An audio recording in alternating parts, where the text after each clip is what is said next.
लकी recording studio Satpura बाजार DJ लाल बाबू, DJ लाल बाबू, डीजे लाल बाबू। जाए छहिते जो खुश रही है गे, जाए से पहले के जान एक बार मिल के जाई है गे, मिल के जाई है ध्यान तिम्हा कहे को जाए से पहले गे हमर जान,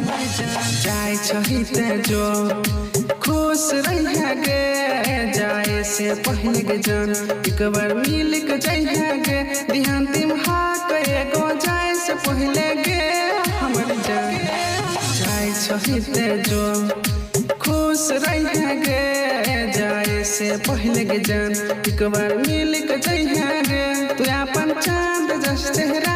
जान देखला है के जाई है गे, करबो बात तू मोबाइल नंबर दहा के जाई है गे, ध्यान तिम्हा कहे को जाए से पहले गे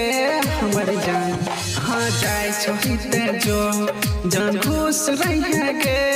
जाए से पहले एक बार जान मिल के जाई है गे,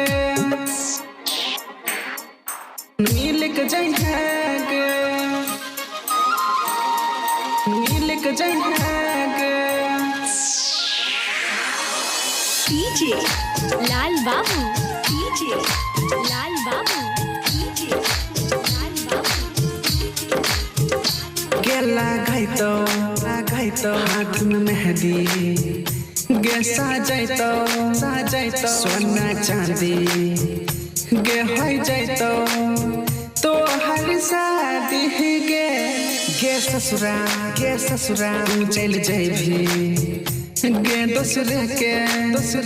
तू हो जाइभी गे, तू हमरा छोड़ के जाइभी गे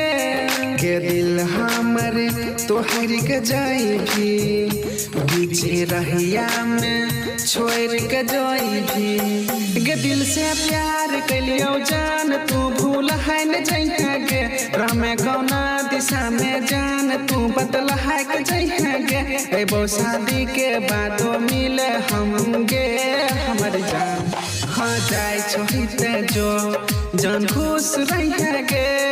जाए से पहले एक बार मिल के जाइए गे, ध्यान तिम्हा कहे को जाए से पहले गे हमर जान,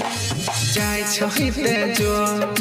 खुश रही है गे, जाए से पहले के जान एक बार मिल के जाइए गे।